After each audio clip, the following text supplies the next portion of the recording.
ਦਰਸ਼ਕੋ break ਤੋਂ ਬਾਅਦ ਤੁਹਾਡਾ ਸਭ ਦਾ ਭਰਪੂਰ ਸਵਾਗਤ ਹੈ। ਵਿਊਅਰਸ, ਹੁਣ ਆਪਾਂ ਦੂਸਰੇ ਸੈਗਮੈਂਟ ਦੇ ਵਿੱਚ ਪਹੁੰਚ ਚੁੱਕੇ ਹਾਂ। ਉਸ ਦੇ ਵਿੱਚ ਗੱਲਬਾਤ ਕਰਨ ਜਾ ਰਹੇ ਹਾਂ ਕਿ ਅਲਾਸਕਾ ਵਿੱਚ ਚੀਨ ਅਤੇ ਅਮਰੀਕਾ ਵਿਚਾਲੇ ਗੱਲਬਾਤ ਦੇ ਪਹਿਲੇ ਦੌਰ ਦੀ ਸ਼ੁਰੂਆਤ ਇੱਕ ਦੂਸਰੇ ਤੇ ਤਿੱਖੇ ਦੂਸ਼ਣਾਂ ਨਾਲ ਹੋਈ।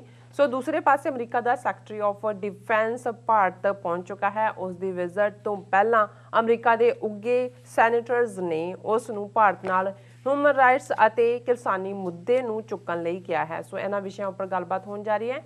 ਸੋ ਅਸੀਂ ਚਾਹਾਂਗੇ ਕਿ ਤੁਸੀਂ ਨਾਲ ਇਸੇ ਤਰ੍ਹਾਂ ਹੀ ਬਣੇ ਰਹਿਣਾ। ਦੇਖਣ ਸੁਣਨ ਲਿਖਣ ਲਈ ਤੁਹਾਡਾ ਸਭ ਦਾ ਬਹੁਤ ਬਹੁਤ ਸ਼ੁਕਰੀਆ ਜੀ। ਰਾਜ ਸਾਹਿਬ, ਕੀ ਵਿਚਾਰਾਂ ਨੇ ਇਸ ਮੁੱਦੇ ਬਾਰੇ?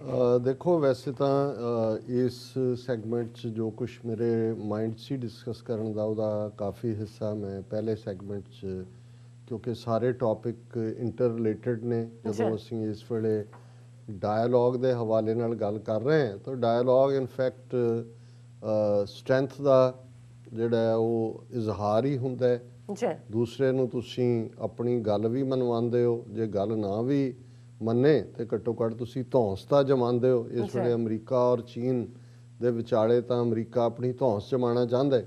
ਅਮਰੀਕਾ ਨੂੰ ਲੱਗਦਾ ਹੈ ਵੀ ਚੀਨ ਜਿਹੜਾ ਸਾਡੀ ਧੌਂਸ ਨਹੀਂ ਮੰਨਦਾ, ਔਰ ਇਹੀ ਸਾਰੇ 'ਚ ਧੌਂਸ ਨੂੰ ਮਨਵਾਉਣ ਲਈ ਇਹ ਕੁਆਡ ਦਾ ਡਰਾਮਾ ਰਚਿਆ ਗਿਆ। ਔਰ ਕਿਉਂਕਿ ਅਲਟੀਮੇਟਲੀ ਇਹ ਵੀ ਇਹਨਾਂ ਨੂੰ ਨਜ਼ਰ ਆਉਂਦਾ ਹੈ ਕਿ ਚੀਨ ਜਿਸ ਸਟੇਟਸ 'ਤੇ ਹੁਣ ਪਹੁੰਚ ਚੁੱਕਾ ਹੈ ਉਹਨੂੰ ਇਗਨੋਰ ਕਰਕੇ ਵੀ ਅਮਰੀਕਾ ਸਰਵਾਈਵ ਨਹੀਂ ਕਰ ਸਕਦਾ।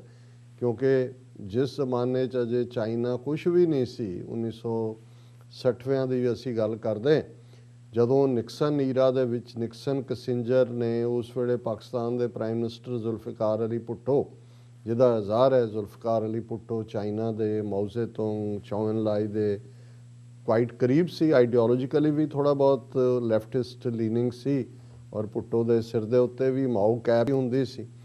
ਔਰ ਬ੍ਰਿਲੀਅੰਟ ਫੋਰਨ ਅਫੇਅਰਸ ਨੂੰ ਸਮਝਣ ਵਾਲਾ ਮਾਈਂਡ ਸੀ। ਔਰ ਉਦੋਂ ਹੈਨਰੀ ਕਿਸਿੰਜਰ ਰਾਹੀਂ ਨਿਕਸਨ ਨੇ ਔਰ ਜ਼ੁਲਫਿਕਾਰ ਅਲੀ ਭੁੱਟੋ ਦੀਆਂ ਸੇਵਾਵਾਂ ਇਸਤੇਮਾਲ ਕਰਕੇ ਚਾਈਨਾ ਦੇ ਨਾਲ ਆਪਣਾ ਦਰਵਾਜ਼ਾ ਖੁਲਵਾਇਆ ਸੀ। ਔਰ ਉਹ ਪਹਿਲੇ ਸੀਕਰੇਟ ਪਾਰਲੇ ਹੀ ਸੀ ਜਦੋਂ ਕਿ ਵਾਇਆ ਪਾਕਿਸਤਾਨ ਹੋਇਆ, ਔਰ ਬਾਅਦ 'ਚ ਚੀਨ ਆਪਣੀਆਂ ਟਰਮਸ ਦੇ ਉੱਤੇ ਜਿਹੜਾ ਉਹ ਅਮਰੀਕਾ ਦੇ ਨਾਲ ਉਹਨੇ ਐਦ ਕੀਤਾ ਸੀ। ਉਹਨਾਂ ਟਰਮਸ ਦੇ ਵਿੱਚ ਵਨ ਚਾਈਨਾ ਪਾਲਿਸੀ ਸੀ। ਤਿੱਬਤ ਦਾ ਭੋਗ ਪਾ ਦਿੱਤਾ ਗਿਆ ਸੀ, ਜਿਹੜਾ ਆਪਣੇ ਆਪ ਨੂੰ ਅੱਜ ਵੀ ਪੀਪਲਜ਼ ਰਿਪਬਲਿਕ ਆਫ ਚਾਈਨਾ ਦੇ ਨਾਂ ਥੱਲੇ, ਜਿਸ ਨੂੰ ਫਾਰਮੂਸਾ ਕਦੇ ਕਹਿੰਦੇ ਸੀ, ਔਰ ਹੁਣ ਜਿਹੜਾ ਉਹ ਤਾਈਵਾਨ ਦੇ ਥੱਲੇ ਉਹਨੂੰ ਜਾਣਿਆ ਜਾਂਦਾ। ਉਸ ਨਾਲ ਵੀ ਉਹਨਾਂ ਨੇ ਸੀ ਕਿ ਵੀ ਕੋਈ ਲਾਗਾ ਦੇਗਾ ਉਹਦੀ, ਉਹਨੂੰ ਕਢਾਇਆ ਸੀ UN 'ਚੋਂ ਬਾਹਰ। UN ਸਿਕਿਉਰਿਟੀ ਕਾਉਂਸਲ ਦੀ ਮੈਂਬਰਸ਼ਿਪ ਵੀ ਲਈ ਸੀ। ਔਰ ਉਹ ਸਾਰੇ ਉਦੋਂ ਅਜੇ ਚਾਈਨਾ ਬੇਸ਼ੱਕ ਐਟੋਮਿਕ ਪਾਵਰ ਬਣ ਚੁੱਕਾ ਸੀ ਜਾਂ ਦੂਜਾ, ਜੇ ਅਮਰੀਕਾ ਨੂੰ ਉਦੋਂ ਲੱਗਦਾ ਸੀ ਅਜੇ ਦੁਨੀਆ ਦੀ ਇਕੋਨਮੀ 'ਚ ਤਾਂ ਉਹਦਾ ਕੋਈ ਸ਼ੇਅਰ ਨਹੀਂ ਸੀ ਜਾਂ ਉਸ ਦਾ ਕੋਈ ਪ੍ਰਭਾਵ ਨਹੀਂ ਸੀ। ਫਿਰ ਅਸੀਂ ਦੇਖਦੇ ਹਾਂ ਵੀ ਅਮਰੀਕਨ ਜਿਹੜੇ ਪ੍ਰਭਾਵ ਥੱਲੇ ਦੁਨੀਆ ਦੀਆਂ ਜਿਹੜੀਆਂ ਇੰਸਟੀਟਿਊਸ਼ਨਸ, ਉਹ ਜਿਹੜਾ ਉਹ ਵਰਲਡ ਟ੍ਰੇਡ ਆਰਗੇਨਾਈਜੇਸ਼ਨ ਹੋਏ, ਉਹ ਦੂਸਰੇ ਤਰੀਕੇ ਦੇ ਨਾਲ ਉਹਨਾਂ ਦਾ ਨਾਫਤਾ ਹੋਏ, ਜਿਹੜੀਆਂ ਇਹਨਾਂ ਨੇ ਆਪਣੀ ਸਹੂਲਤ ਲਈ ਕ੍ਰੀਏਟ ਕੀਤੀਆਂ, ਵਰਲਡ ਬੈਂਕ, IMF, ਉਹ ਵੀ ਚਾਈਨਾ ਨੇ over A period of time ਇਸ ਸਾਰਿਆਂ ਨੂੰ ਸਮਝਿਆ। ਆਪਣੀ ਕਲੋਜ਼ਡ ਇਕੋਨਮੀ ਵਾਲਾ ਜਿਹੜਾ ਉਹਨਾਂ ਦਾ ਲੈਫਟਿਸਟ ਫੈਕਟਰ ਸੀ ਉਹਦੇ 'ਚੋਂ ਨਿਕਲੇ, ਲਿਬਰਲ ਕੀਤਾ ਹਰ ਚੀਜ਼ ਨੂੰ। ਔਰ ਹੌਲੀ ਹੌਲੀ ਅੱਜ ਹਾਲ ਇਹ ਹੈ ਕਿ ਅਮਰੀਕਾ ਦੇ ਹਵਾਲੇ ਨਾਲ ਗੱਲ ਹੁੰਦਿਆਂ ਹੁੰਦਾ ਕਿ 800-900 ਬਿਲੀਅਨ ਡਾਲਰ ਦੀ ਸਰਪਲਸ ਟ੍ਰੇਡ ਆ ਅਮਰੀਕਾ ਨਾਲ। ਈਵਨ ਟਰੰਪ ਈਰਾ 'ਚ, ਜਦੋਂ ਕਿ ਪ੍ਰੈਜ਼ੀਡੈਂਟ ਟਰੰਪ ਵੋਕਲ ਕ੍ਰਿਟਿਕ ਸੀ ਚਾਈਨਾ ਦੇ ਔਰ ਚਾਈਨਾ ਪਾਲਿਸੀ ਦੇ, ਉਸ ਪੀਰੀਅਡ 'ਚ ਵੀ ਉਹਨਾਂ 4 ਸਾਲਾਂ 'ਚ ਹਰ ਸਾਲ ਡੈਫੀਸਿਟ ਟ੍ਰੇਡ ਦਾ ਵਧਿਆ ਹੀ ਹੈ ਚੀਨ ਦੇ ਨਾਲ। ਬਾਈਡਨ ਜਿਹੜੇ ਰਿਲੇਟਿਵਲੀ, ਕਿਉਂਕਿ ਫੋਰਨ ਅਫੇਅਰਸ ਔਰ ਸੈਨੇਟਰ ਔਰ 2 ਟਰਮ ਵਾਈਸ ਪ੍ਰੈਜ਼ੀਡੈਂਟ, ਔਰ ਉਹ ਸਮਝਦੇ ਨੇ ਇਸ ਗੱਲ ਨੂੰ। ਇੱਕ ਪਬਲਿਕ ਪੋਸਚਰ ਹੁੰਦਾ ਹੈ, ਤੁਸੀਂ ਲੋਕਾਂ 'ਚ ਹੁਣ ਟਰੰਪ ਈਰਾ ਦਾ ਜਿਹੜਾ ਜਿਸ ਲੈਵਲ ਦਾ ਜਿਹੜਾ ਉਹ ਜਨੂਨ ਖੜਾ ਕੀਤਾ ਹੋਇਆ, ਉਹਨੂੰ ਵੀ ਤੁਸੀਂ ਜਿਹੜਾ ਉਸ ਅੱਗ ਦੇ ਵਿੱਚ ਵੀ ਕੋਈ ਨਾ ਕੋਈ ਲੱਕੜ ਸੁੱਟਣੀ ਹੈ।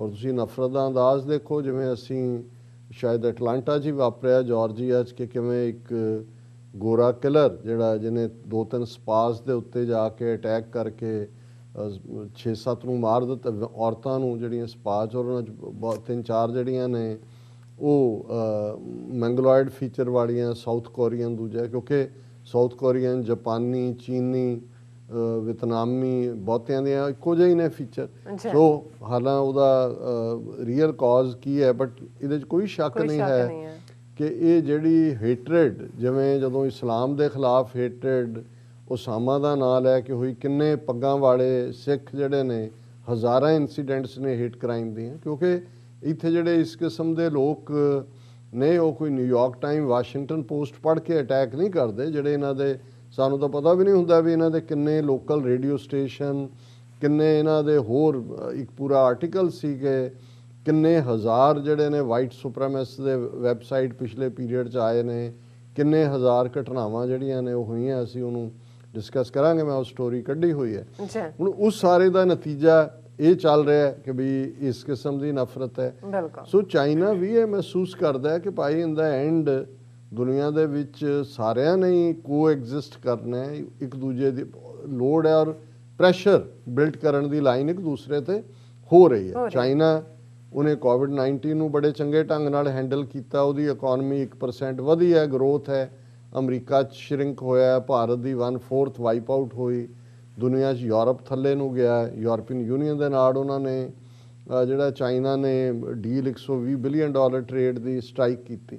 ਹੁਣ ਇਹਨਾਂ ਹਾਲਾਤਾਂ 'ਚ ਜ਼ਾਹਰ ਹੈ ਕਿ ਜਿਹੜੀ ਇਸ ਵੇਲੇ ਮੀਟਿੰਗ ਦੋਨੋਂ ਹੀ ਅਮਰੀਕਾ ਦੇ higher official secretary of state ਔਰ ਸਿਕਿਉਰਿਟੀ ਐਡਵਾਈਜ਼ਰ ਔਰ ਚਾਈਨਾ ਦੇ ਜਿਹੜੇ ਨੇ ਫੋਰਨ ਮਿਨਿਸਟਰ ਔਰ ਸਿਕਿਉਰਿਟੀ ਨਾਲ ਕੰਸਰਨ ਡਿਫੈਂਸ, ਉਹਨਾਂ ਦੀ ਚੱਲ ਰਹੀ ਹੈ। ਉਹਦਾ ਜਿਹੜਾ ਆਗਾਜ਼ ਸੀ, ਓਪਨਿੰਗ ਸੀ, ਉਹ ਡਰਾਮੈਟਿਕ ਹੀ ਨਹੀਂ, ਬੜੀ ਸ਼ੌਕਿੰਗ ਵੀ ਸੀ ਕਈਆਂ ਲਈ। ਹਾਲਾਂ ਕਿਉਂਕਿ ਬਹੁਤ ਵਾਰੇ ਹੁੰਦਾ ਹੈ ਕਿ ਇੱਕ ਪਾਸੇ ਤਾਂ ਅਮਰੀਕਾ ਨੇ ਕਿਹਾ ਸੀ ਜੀ ਅਸੀਂ ਆਪਣਾ ਕੰਸਰਨ ਉਹਨਾਂ ਨੂੰ ਸ਼ੋਅ ਕਰਨਾ ਹੈ ਚੀਨ ਬਾਰੇ, ਚਾਈਨਾ ਇਹ ਕਹਿ ਰਿਹਾ ਸੀ ਜੀ ਕਿ ਜੋ ਸਾਨੂੰ ਸੱਦਾ ਹੈ ਸਟ੍ਰੈਟੇਜਿਕ ਡਾਇਲੌਗ ਹੈ। ਸੋ ਪਹਿਲਾਂ ਤਾਂ ਇਹਦੇ 'ਚ ਹੀ ਲੱਗ ਰਿਹਾ ਸੀ, ਪਰ ਇਹਨੂੰ ਇੰਨਾ ਆਰਕੈਸਟ੍ਰੇਟ ਕਰੇਗਾ ਅਮਰੀਕਾ। ਦੇਖੋ ਇਹ ਨਹੀਂ ਹੈ ਵੀ ਉਹਨਾਂ ਨੇ ਘੱਟ ਕੀਤੀ ਚੀਨੀਆਂ ਨੇ, ਜਦੋਂ ਗਾਲੀ ਗਲੋਚ ਹੋਇਆ ਚੀਨੀਆਂ ਦਾ, ਤਾਂ ਸਾਡੇ ਮਿੱਤਰ ਸ਼ੇਖ ਸਾਹਿਬ ਜਿਹੜੇ ਕਾਫੀ ਚੰਗੀ ਤਰ੍ਹਾਂ ਚੀਨੀ ਤਹਿਜ਼ੀਬ ਤੋਂ ਵਾਕਿਫ ਸੀ, ਉਹ ਦੱਸਦੇ ਹੁੰਦੇ ਸੀ ਕਿ ਵੀ ਇਹਨਾਂ ਦਾ, ਔਰ ਸ਼ਾਇਦ ਇਹ ਆਇਆ ਕਨਫਿਊਸ਼ੀਅਸ ਦੇ ਜ਼ਮਾਨੇ ਤੋਂ ਕਿ ਕਿਤੇ ਹੈ, ਕਿ ਵੀ ਜਦੋਂ ਚੀਨੇ ਆਪਸ 'ਚ ਲੜਦੇ ਨੇ, ਪਾਣੀ ਦਾ ਲੋਟਾ ਦੋਨਾਂ ਦੇ ਹੱਥ 'ਚ ਹੁੰਦਾ ਹੈ, ਉਹ ਮੂੰਹ 'ਚ ਪਾਣੀ ਜਿਹੜਾ ਪੀ ਕੇ ਔਰ ਗੁੱਸਾ ਕਰ ਰਿਹਾ ਹੁੰਦਾ, ਔਰ ਫਿਰ ਉਹਦੀ ਬਾਹਰ ਉਹਨੂੰ ਸੁੱਟਦਾ ਕਰੂਲੀ ਕਰਕੇ, ਫਿਰ ਉਹਨੂੰ ਅਕਿਊਜ਼ ਕਰਦਾ, ਫਿਰ ਪਾਣੀ ਪੀ, ਯਾਨੀ ਪਾਣੀ, ਅਸੀਂ ਪੰਜਾਬੀ ਕਹਿੰਦੇ ਪਾਣੀ ਪੀ ਪੀ ਕੇ ਕੋਸਿਆ, ਪਤਾ ਨਹੀਂ ਉੱਥੋਂ ਹੀ ਆਇਆ ਹੋਣਾ ਫਿਰ, ਪਰ ਉਹ ਫਿਜ਼ੀਕਲ ਅਟੈਕ ਨਹੀਂ ਕਰਦੇ। ਔਰ ਉਹ ਸ਼ਾਇਦ ਉਹਨਾਂ ਦੇ ਕਿਸੇ ਵਡੇਰੇ ਨੇ, ਅਸੀਂ ਆਮ ਵੀ ਸਾਡੀ ਜ਼ਬਾਨ 'ਚ ਕਹਿਣਗੇ ਜੀ ਗੁੱਸਾ ਥੁੱਕ ਦਿਓ, ਤੇ ਉਹ ਥੁੱਕਣ ਦਾ ਮਤਲਬ ਹੀ ਇਹ ਹੈ ਵੀ ਉਹ ਸਾਡੇ ਤਾਂ ਵੱਜਦੀ ਡਾਂਗ ਹੈ ਨਾ, ਪਹਿਲੀ ਸਿਰ 'ਚ ਵੱਜੀ, ਫਿਰ ਲੱਤ ਮਾਰੀ, ਗੋਡੇ ਤੋੜ ਦਿਓ।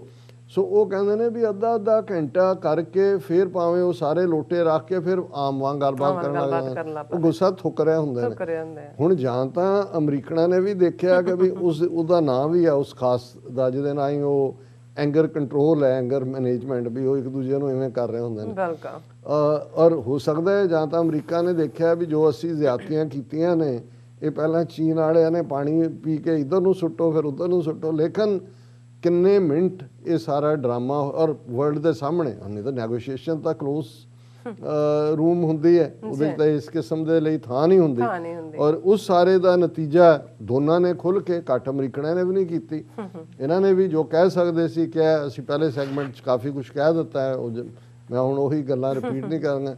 ਉਹਨਾਂ ਨੇ ਵੀ ਅੱਗੋਂ ਇਹ ਕਿਹਾ ਵੀ ਤੂੰ ਚੋਰ, ਤੂੰ ਐਸੇ ਮੌਕੇ ਡਾਕਾ ਮਾਰਿਆ ਸੀ, ਉਹ ਕਹਿੰਦਾ ਵੀ ਤੂੰ ਅੱਗੋਂ ਮੇਰੇ ਡਾਕੇ ਦੇ ਡਾਕਾ ਮਾਰਿਆ ਸੀ।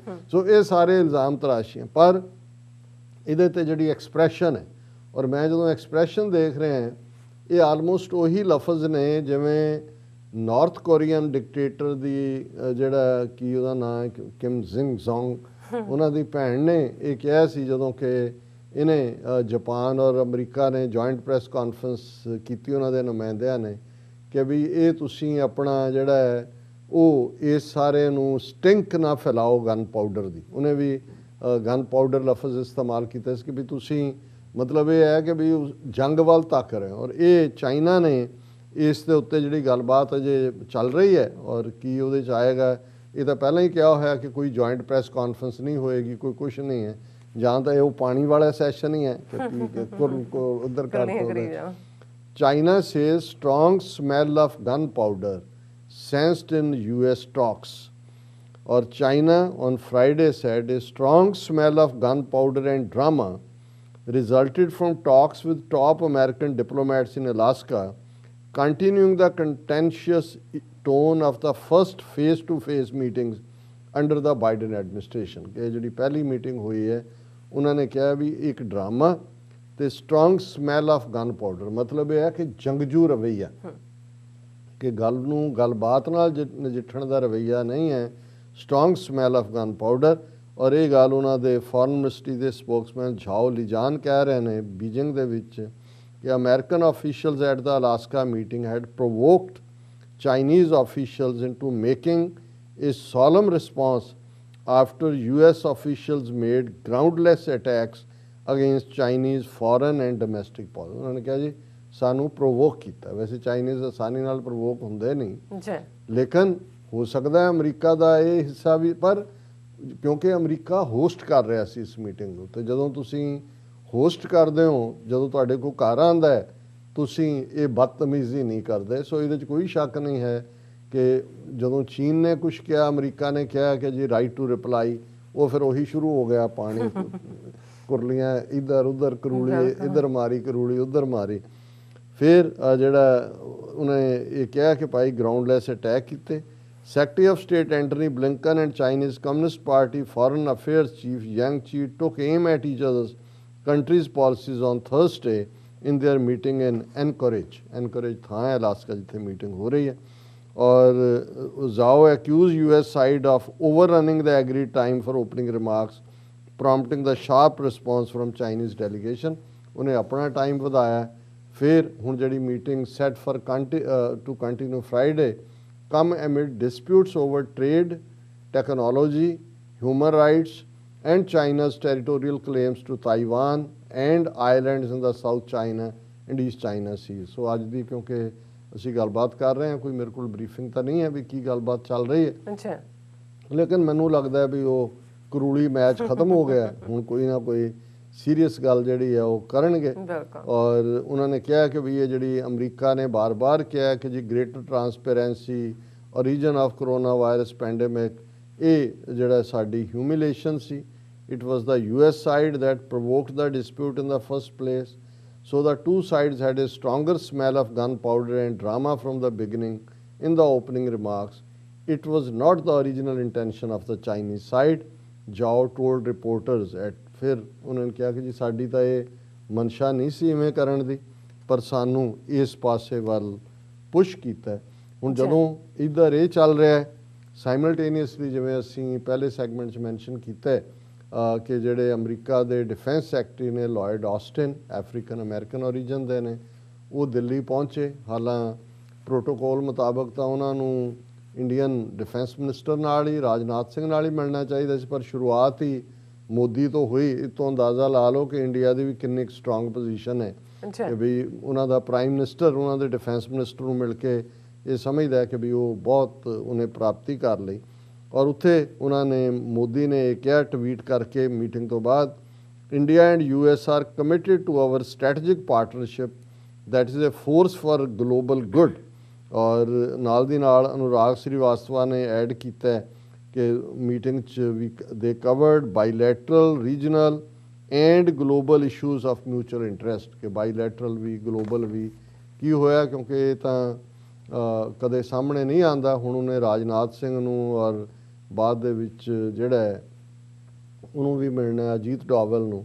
ਔਰ ਇਹਦੇ 'ਚ ਜਦੋਂ ਅਸੀਂ ਕੱਲ੍ਹ ਵੀ ਜ਼ਿਕਰ ਕੀਤਾ ਸੀ ਉਹਦੇ ਸੈਨੇਟ ਫੋਰਨ ਰਿਲੇਸ਼ਨਸ ਕਮੇਟੀ ਦੇ ਮਿਸਟਰ ਬੌਬ ਮੈਨਨਡੇਜ਼ ਨੇ ਕਿਵੇਂ ਡੀਟੇਲਡ ਲੈਟਰ ਲਿਖਿਆ, ਅੱਜ ਉਹ ਲੈਟਰ ਦਾ ਵੀ ਹੈ ਡਰਾਫਟ ਸਾਹਮਣੇ, ਜਿਹਦੇ 'ਚ ਕਿ ਸੈਨੇਟ ਦੇ ਵਿੱਚ ਮੈਜੋਰਟੀ ਲੀਡਰ ਚੱਕ ਸ਼ੂਮਰ ਔਰ ਬੌਬ ਮੈਨਨਡੇਜ਼, ਇੰਟਰਨੈਸ਼ਨਲ ਰਿਲੇਸ਼ਨ ਕਮੇਟੀ ਦੇ ਚੇਅਰਮੈਨ, ਦੋਨੋਂ ਡੈਮੋਕ੍ਰੈਟ ਨੇ, ਉਹਨਾਂ ਨੇ ਵੀ ਲੈਟਰ ਲਿਖਿਆ ਆਪਣੇ ਸੈਕਟਰੀ ਆਫ ਡਿਫੈਂਸ ਨੂੰ, ਮਿਸਟਰ ਲੋਇਡ ਆਸਟਿਨ ਨੂੰ, ਕਿ ਬਈ ਫਾਰਮਰਜ਼ ਇਸ਼ੂ, ਡੈਮੋਕ੍ਰੇਸੀ ਦਾ ਡੀਗ੍ਰੇਡ ਹੋਣਾ, ਔਰ ਇਹ ਜਿਹੜੇ ਸਾਰੇ ਨੇ, ਜਿਸ ਆਰਟੀਕਲ 370 ਦਾ ਜ਼ਿਕਰ ਹੈ, ਕਸ਼ਮੀਰ ਦੀ ਜਿਹੜੀ ਹੈ ਨਾਰਮਲ ਨਾ ਹੋਣ ਦੇਣਾ ਸਿਚੁਏਸ਼ਨ, ਇਸ ਸਾਰੇ ਨੂੰ, ਔਰ ਨਾਲ ਦੀ ਨਾਲ S-400 ਕਿ ਵੀ ਰਸ਼ੀਆ ਤੋਂ ਜਿਹੜਾ ਤੁਸੀਂ ਉਹ ਡਿਫੈਂਸ ਮਿਸਲ ਸਿਸਟਮ ਲੈ ਰਹੇ ਹੋ ਇਹ ਤੁਹਾਡੇ ਤੇ ਸੈਂਕਸ਼ਨਸ ਲੱਗ ਸਕਦੀਆਂ ਨੇ।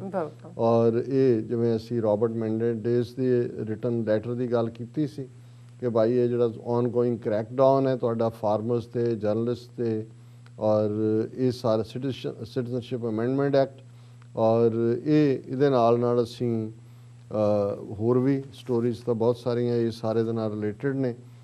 Senators ask Blinken to raise farmers issue, say Indians will determine path ahead on new laws।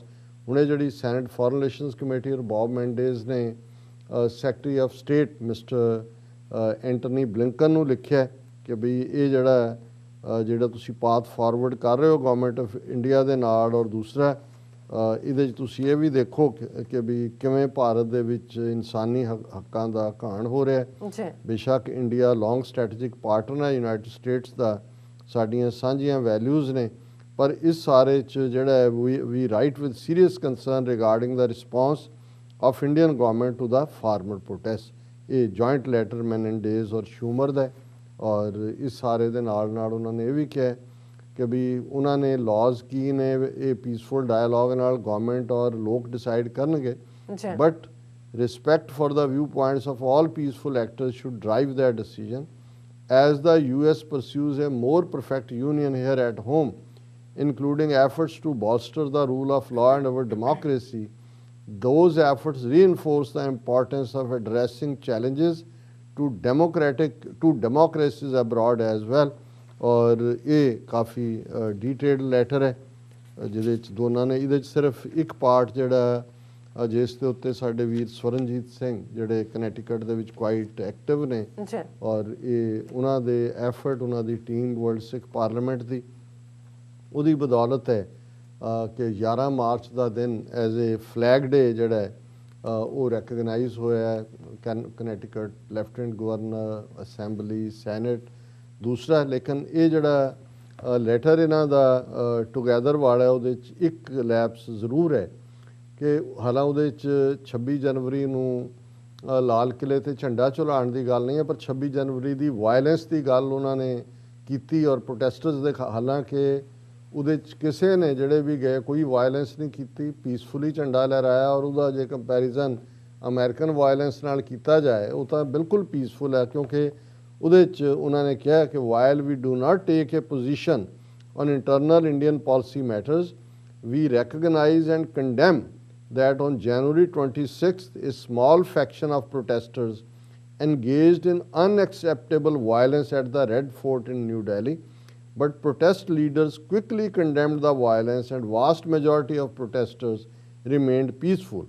However, Indian authorities at different levels of government have used that day's events as a pretext to undertake a broader and sustained crackdown on peaceful protesters, journalists and government critics। ਹਾਲਾਂ conclusion 'ਚ different ਹੈ ਗੱਲ, ਲੇਕਿਨ even ਇਸ ਘਟਨਾ ਨੂੰ ਵੀ ਆਧਾਰ ਬਣਾਉਣਾ ਕਿਉਂਕਿ ਗਵਰਨਮੈਂਟ ਕ੍ਰੈਕ ਡਾਊਨ ਜਾਂ ਫਾਰਮਰਸ ਦੇ ਉੱਤੇ ਜਿਹੜਾ ਕੋਈ ਇਸ ਘਟਨਾ ਤੋਂ ਬਾਅਦ ਨਹੀਂ ਹੋਇਆ। ਹਰਿਆਣੇ ਤੋਂ ਦਿੱਲੀ ਤੱਕ ਪਹੁੰਚਦੇ ਆ ਜਿਹੜਾ ਮੋਸਟ ਵਾਟਰ ਕੈਨਨਸ ਲਾਠੀ ਚਾਰਜ ਦੂਸਰਾ ਉਹ ਤਾਂ ਹਰਿਆਣੇ ਦੇ 'ਚ ਹੀ ਹੋਇਆ। ਸੋ ਇਹ ਮੈਂ ਸਮਝਦਾ ਵੀ ਜਿਵੇਂ ਵੀਰ ਸਵਰਨਜੀਤ ਸਿੰਘ ਹੋਰਾਂ ਨੇ ਠੀਕ ਕਿਹਾ ਕਿ ਜਿਵੇਂ ਕਨੈਟੀਕਟ ਦੇ ਲਾਅ ਮੇਕਰਸ ਨੇ ਇੰਪੋਰਟੈਂਸ ਨੂੰ ਸਮਝਿਆ ਫਲੈਗ ਡੇ ਦੀ ਕਿ ਕਿਵੇਂ ਹਿਸਟੋਰੀਕਲ ਹੈ ਵੀ ਸਾਨੂੰ ਇਹਨਾਂ ਨੂੰ ਐਜੂਕੇਟ ਕਰਨ ਦੀ ਲੋੜ ਹੈ। ਸੋ ਇੱਕ ਪਾਸੇ ਪ੍ਰੈਸ਼ਰ ਇੱਧਰੋਂ ਜਿਹੜਾ ਇੰਡੀਅਨ ਲੌਬੀ ਨੇ ਵੀ ਬਿਲਡ ਕਰਨ ਦੀ ਕੋਸ਼ਿਸ਼ ਕੀਤੀ, ਪਰ ਮੈਂ ਸਮਝਦਾ ਵੀ ਇਹ ਛੋਟੀ ਗੱਲ ਨਹੀਂ ਹੈ ਕਿ ਵੀ ਸੈਨੇਟ ਦਾ ਜਿਹੜਾ ਲੀਡਰ ਹੈ ਮੈਜੋਰਿਟੀ ਦਾ ਚੱਕ ਸ਼ੂਮਰ ਔਰ ਸੈਨੇਟ ਫੋਰਨ ਰਿਲੇਸ਼ਨਸ ਕਮੇਟੀ ਦਾ ਜਿਹੜਾ ਚੇਅਰਪਰਸਨ ਹੈ ਬੌਬ ਮੈਨਿੰਡੇਜ਼ ਉਹ ਲੈਟਰ ਲਿਖ ਕੇ ਫਾਰਮਰਸ ਡੈਮੋਕ੍ਰੇਸੀ ਆਰਟੀਕਲ 370 ਸੀਏ ਗੱਲ ਇਹ ਪ੍ਰਭਾਵ ਵੀ ਸ਼ੋਅ ਕਰਦਾ ਹੈ ਕਿ ਭਾਈ ਸਿੱਖਾਂ ਨੇ ਖਾਸ ਤੌਰ 'ਤੇ ਦੂਸਰਿਆਂ ਦਾ ਵੀ ਇਹਦੇ 'ਚ ਰੋਲ ਹੋਏਗਾ। ਮੈਨੂੰ ਨਹੀਂ ਪਤਾ ਕੋਈ ਵੋਕਲ ਤਾਂ ਨਜ਼ਰ ਨਹੀਂ ਆਉਂਦਾ, ਲੇਕਿਨ ਇੱਕ ਸਟਰੋਂਗ ਲੌਬੀ ਹੈ।